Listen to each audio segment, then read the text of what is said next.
আসসালামু আলাইকুম ওরহমতুল্লাহ। প্রিয় দর্শকগণ, আজকের আলোচ্য বিষয় ইসলামের শত্রুরা কিভাবে শেষ জামানায় প্রভাব ফেলবে। এটি এমন এক গুরুত্বপূর্ণ প্রশ্ন যা আমাদের প্রত্যেক মুসলমানকে ভাবিয়ে তোলার পাত্র। ইতিহাসে বিভিন্নভাবে ইসলাম বিরোধীরা প্রচারণা চালিয়েছে, তবে শেষ জামানার সময়ে তাদের কৌশল হবে অনেক বেশি সূক্ষ্ম, ব্যাপ্তি এবং মারাত্মক। তারা সরাসরি যুদ্ধের বদলে ধীরে ধীরে মিথ্যাচার, সাংস্কৃতিক ব্যবস্থা, অর্থনৈতিক প্রলোভন, আইনকানুন ও প্রযুক্তির মাধ্যমে ধর্মের ভিত্তি নড়বড়ে করে দেবে। প্রথমত, মিথ্যা ও প্রোপাগান্ডা। আধুনিক মিডিয়া, হলিউড, সোশ্যাল মিডিয়া ও প্রোপাগান্ডা চ্যানেলগুলো ব্যবহার করে ইসলাম সম্পর্কে ভুল ধারণা ছড়ানো হবে। কুরআন ও হাদিসকে বিকৃতভাবে উপস্থাপন করা, নবীজির সাহসী ও মানবিক আদর্শকে বদলি করে দেখানো এবং ইসলামকে জঙ্গিবাদের সাথে জুড়ে দেখিয়ে মানুষের মনে বিভ্রান্তি সৃষ্টি করা। দ্বিতীয়ত, আইনগত রাজনৈতিক কৌশল। বিভিন্ন দেশে আইন প্রণয়ন করে ইসলামী বিধিনিষেধ ধীরে ধীরে অবৈধ করা হবে। পরিবার, শিক্ষা ও প্রতিষ্ঠানগুলোতে ধর্মের স্থান কমিয়ে আনা হবে। শিক্ষানীতিতে ধর্মীয় শিক্ষাকে বাদ দিয়ে সেকুলার ও অগভীর শিক্ষায় সমাজকে প্রস্তুত করা হবে। তৃতীয়ত, অর্থনৈতিক প্রলোভন ও ভোগবাদ। দুনিয়ামোহী জীবনযাত্রা প্রচার করে মানুষকে অর্জন, খ্যাতি ও বিলাসিতার পিছনে ছুটানো হবে। ভালো আচরণ, নামাজ, কুরআন পড়া এসবকে সময়ের অপচয় মনে করিয়ে দেবে, ফলে মানুষ ঈমান শক্তি হারাবে। চতুর্থত, শিক্ষা ব্যবস্থার ভিতরে গোপন বদল। যেসব প্রতিষ্ঠান ভবিষ্যৎ নেতা গড়ে তোলে সেগুলোতে ইসলামী শিক্ষা দুর্বল করা, ইসলাম মানে ব্যাকঅফিস্টিক বা বিলাসিতা হিসেবে উপস্থাপন করা হবে। ফলশ্রুতিতে নতুন প্রজন্ম কুরআন ও সুন্নাহ থেকে দূরে সরে যাবে। পঞ্চমত, মুরব্বীদের ও আলেমদের ভুল প্ররোচনা বা গ্রহণে অনর্থক রূপে ব্যবহার।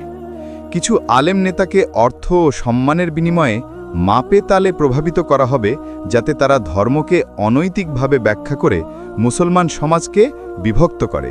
এছাড়া শিক্ষিত তরুণদের মধ্যে আত্মসম্মানের অনুপস্থিতি তৈরি করে ধর্মত্যাগ করানো, এটি হচ্ছে অন্ততান্ত্রিক আক্রমণ। ষষ্ঠত, প্রযুক্তি ও নজরদারি। আজকের ডিজিটাল বিশ্বে নজরদারি, ডেটা, আইওটি, সোশ্যাল কন্ডিশনিং এসব কৌশল দিয়ে মানুষের ব্যক্তিগত জীবনে হস্তক্ষেপ করে তাদের আচরণ নিয়ন্ত্রণ করা যাবে। মানুষ এসব প্রযুক্তির উপর এত নির্ভরশীল হবে যে আল্লাহর স্মরণ থেকে ধীরে ধীরে বিচ্যুত হবে। সপ্তমত, ধর্মীয় বিভ্রান্তি ও খণ্ডিত শিক্ষা। ধর্মের অন্তর্ভুক্ত বিভাজন, সেক্ট, ফ্র্যাকশন, নানান গোষ্ঠী গঠন করে মুসলিমরা একে অপরের বিরুদ্ধে লড়বে। সতর্ক ও স্পষ্ট দাওয়া কমলে ও ভুল শিক্ষার প্রচার বেড়ে গেলে ঈমান ভাঙবে। অষ্টমত, সংস্কৃতি অ্যালিয়েনেশন।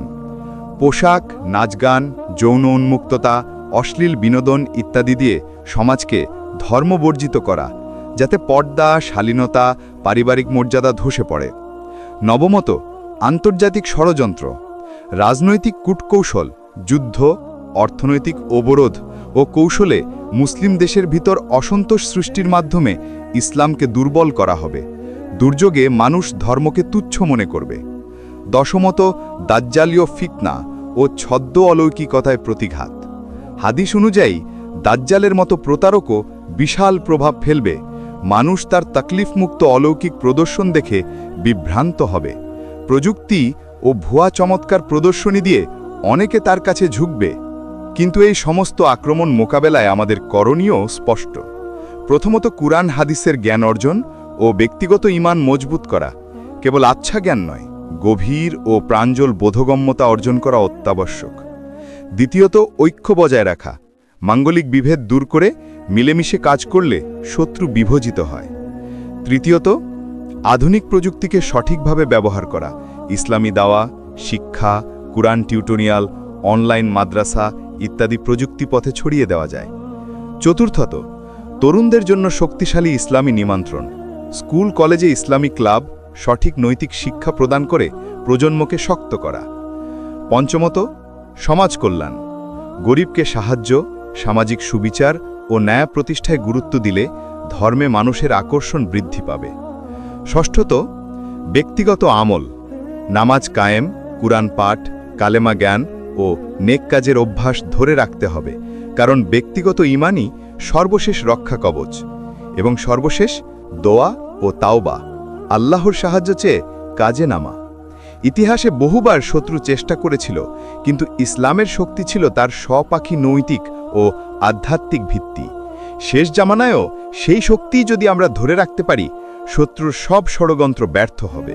প্রিয় ভাই বোনেরা, ভয় করিয়ে নয়, বরং সতর্ক করে বলছি, যখনই আপনি ফিতনা দেখেন, শিক্ষা অর্জন করুন, পরিবারকে সঠিক পথে নিয়ে আসুন, মসজিদকে আলোকিত করুন এবং তরুণদের মধ্যে ইসলামী মূল্যবোধ প্রতিস্থাপন করুন।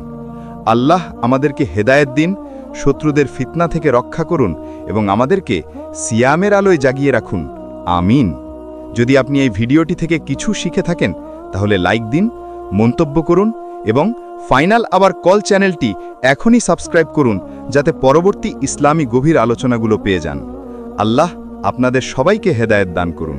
ওয়াসসালামু আলাইকুম ওয়া রাহমাতুল্লাহ।